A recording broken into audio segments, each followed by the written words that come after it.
तो लीजिए, आज का टॉपिक है मांग की मूल्य सापेक्षता की माप, यानी measurement of price elasticity of demand. बच्चों, यह 4 प्रकार से मुख्य रूप से इसकी माप करने की विधि है। और इसमें पहली है मार्शल की इकाई रीति यानी व्यय विधि, दूसरी है फ्लक्स की आनुपातिक या प्रतिशत विधि, तीसरी है मांग की चाप लोच विधि, और फोर्थ है मांग की बिंदु लोच विधि, जिसे हम ज्यामिति विधि भी बोलते हैं और साथ ही रेखा गणित विधि भी बोलते हैं। इसलिए आप इन तीनों में जो कंफ्यूजन ना होए। तो आइए, फर्स्ट है मार्शल की व्यय रीति। इस रीति में वस्तु के मूल्य परिवर्तन होने से पहले और परिवर्तन के बाद में व्यय की जाने वाली कुल राशि की तुलना की जाती है और यह पता लगाया जाता है कि कुल व्यय की राशि पहले से अधिक है या कम है या बराबर है। इसमें सापेक्षता की लोच की 3 श्रेणियां पाई जाती है। यानी इसमें हम ये देखते हैं कि जब क्या हुआ कि मूल्य में परिवर्तन होता है, यानी मूल्य बढ़ता है, तो हमारा कुल व्यय जो है पहले से कम है या ज्यादा है, तो इस बात का ध्यान रखा जाता है। यानी कुल व्यय पर जो है ध्यान रखा जाता है कि मूल्य के घटने बढ़ने से उसका व्यय पर क्या असर पड़ रहा है।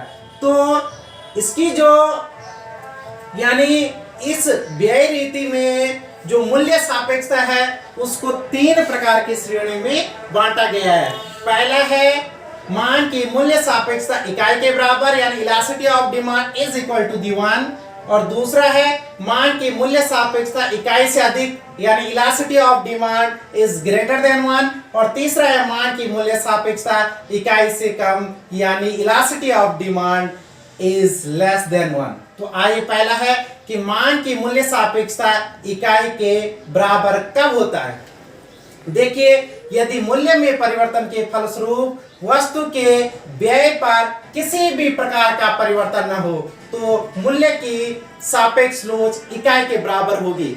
यानी जब क्या होता है कि कीमत में परिवर्तन होता है लेकिन हमारा कुल व्यय कैसा रहता है, अपरिवर्तित, यानी there will be no change, यानी उसमें किसी भी प्रकार का चेंज नहीं होता है। देखिए यहाँ पर एग्जाम्पल, ये आपका क्या मूल्य लिखा गया है, ये मांग है और ये है आपका कुल व्यय यानी एक्सपेंडिचर। देखिए, जब किसी वस्तु का यानी जब एक वस्तु का मूल्य कितना है, 6 रुपए है, और उस पर मांग कितनी हो रही है, 12 हो रही है, 12 इकाई की मांग हो रही है, तो यानी 12 छक्के कितने होते हैं, 72। यानी जब एक वस्तु का मूल्य कितना है, 6 रुपए है, और टोटल जो 12 इकाइयों की मांग हो रही है, यानी टोटल खर्चा कितना हो जाएगा, 12 छक्के 72 रुपए खर्च हो जाएगा। यदि क्या होता है, मूल्य बढ़ता है, 6 से 12 रुपए हो जाता है, तो क्या होगा, मूल्य के बढ़ने से क्या होगा कि मांग थोड़ा सा घट जाएगी, यानी जितनी पहले हो रही थी उससे कम हो जाएगी, यानी 12 से क्या हो जाएगा, कम हो जाएगा। यानी तो यहां पर देखिए 12 छक्का कितना हो रहा है, 72। इसी प्रकार से अब यदि यह क्या होता है, इस 6 से भी कम हो जाता मूल्य, यानी यहां पर तो क्या हो रहा है, बढ़ रहा है मूल्य, लेकिन यदि क्या हो जाता है, 6 से भी कम हो जाता है, यानी 3 हो जाता है, तो यदि क्या है, व्यय क्या रहता है, अपरिवर्तित रहता है। तो देखो 3 पर यहां पर मांग कितनी हो रही है, 24 इकाइयां हो रही है, यानी 24 तिया कितना होता है, 72, यानी 12 छक्का 72, 12 छक्का 72 और यानी 24 तिया 72। तो सभी में कुल कितना खर्चा आ रहा है, 72 रुपए का व्यय हो रहा है। यानी मूल्य चाहे बढ़ रहा है चाहे घट रहा है, तो हमारा जो व्यय है यानी कुल व्यय की जो राशि है वो कैसी हो रही है, अपरिवर्तित हो रही है। यानी जो लोच है, लोच यानी परिवर्तन, तो उसमें मतलब क्या है, इकाई के बराबर क्या हो रहा है, परिवर्तन हो रहा है, यानी मांग की मूल्य सापेक्षता इकाई के बराबर होगी। दूसरा है मांग की मूल्य सापेक्षता इकाई से अधिक। इसमें जब मूल्य और कुल व्यय में विपरीत संबंध होता है, यानी जब मूल्य बढ़ेगा तो व्यय क्या होना चाहिए, घटना चाहिए। या जब मूल्य क्या घटेगा तो व्यय क्या होना चाहिए, बढ़ना चाहिए। यानी विपरीत संबंध, यानी जब मूल्य और कुल व्यय में विपरीत संबंध होता है तो माना जाएगा कि मांग की मूल्य सापेक्षता इकाई से अधिक है। यहां पर देख लीजिए उदाहरण में, जब मूल्य 6 रुपए है तो मांग 12 हो रही थी, यानी कुल खर्चा कितना हो रहा था, 12 छके 72 रुपए। और यदि क्या हो जाए, मूल्य क्या हो जाता है, कम हो जाता, तो मांग क्या होगी भाई, जब क्या होता है कि मूल्य कम होता है तो मांग क्या हो जाएगी, बढ़ जाएगी। तो क्या हो गया कि यहां पर देखिए 40 दिया 120, तो क्या हो रहा है, कुल खर्चा क्या हो रहा है, बढ़ रहा है। यानी कीमत के घटने से खर्चा क्या हो रहा है, बढ़ रहा है, और कीमत के बढ़ने से क्या हो रहा है, खर्चा क्या हो रहा है, घट रहा है। तो इस प्रकार से हम कह सकते हैं कि जब मूल्य और कुल व्यय में विपरीत संबंध पाया जाता है तो ऐसी स्थिति को हम क्या बोलते हैं, इलास्टिसिटी। हम बोलेंगे इलास्टिसिटी इज ग्रेटर देन 1। देखिए थर्ड है, मांग की मूल्य सापेक्षता इकाई से कम, यानी elasticity of demand is less than 1। जब कीमत और कुल व्यय में एक ही दिशा में परिवर्तन हो तो मांग की रोज कैसी होगी, इकाई से कम। देखिए यहां पर उदाहरण है, जब मूल्य 6 रुपए है और यदि मांग 12 इकाइयां हो रही है तो कुल व्यय कितने हो गए, 12 छक्के 72 रुपए हमारे क्या हो जाएंगे, कुल व्यय हो जाएंगे, यानी खर्च हो जाएंगे। यदि मूल्य क्या हो जाता है, 6 रुपए की जगह पर 3 रुपए हो जाता है, यानी घट जाता है, 6 से 3 हो जाता है, तो मांग क्या होगी, हमें पता है कि जब मूल्य कम होता है तो मांग क्या होती है, बढ़ती है, तो थोड़ा सा बढ़ जाएगी, यानी 12 की अपेक्षा थोड़ा सा बढ़ जाएगी। यानी माना कि 15 होती है तो यानी 15 कितना हो गया, 45। यानी जब मूल्य घटा है तो क्या हुआ है, जो कुल व्यय है वो भी क्या हुआ है, घटा है। और जब क्या मूल्य क्या हो रहा है, बढ़ रहा है, तो कुल व्यय भी क्या हो रहा है, बढ़ रहा है। यानी कीमत और व्यय में जब एक ही दिशा में क्या होता है, परिवर्तन होता है, तो इसे हम कहेंगे कि मांग की मूल्य सापेक्षता कैसी है, इकाई से कम है। अब हम बात करते हैं दूसरी जो रीति है वह है आपकी कैफ्लैक्स की आनुपातिक या प्रतिशत रीति, बोले चाहे आप विधि बोलिए। इसमें क्या होता है, इसमें हम मांग में प्रतिशत परिवर्तन को कीमत में प्रतिशत परिवर्तन से भाग देते हैं। तो इसका सूत्र को हम इस प्रकार से भी लिख सकते हैं और या तो इस प्रकार से लिख सकते हैं कि मांग की मात्रा में परिवर्तन यानी डेल्टा क्यू बटे परिवर्तन से पूर्व मांग की मात्रा यानी क्यू बटे कीमत में परिवर्तन यानी डेल्टा पी बटे के बटे है परिवर्तन से पहले की कीमत यानी पी।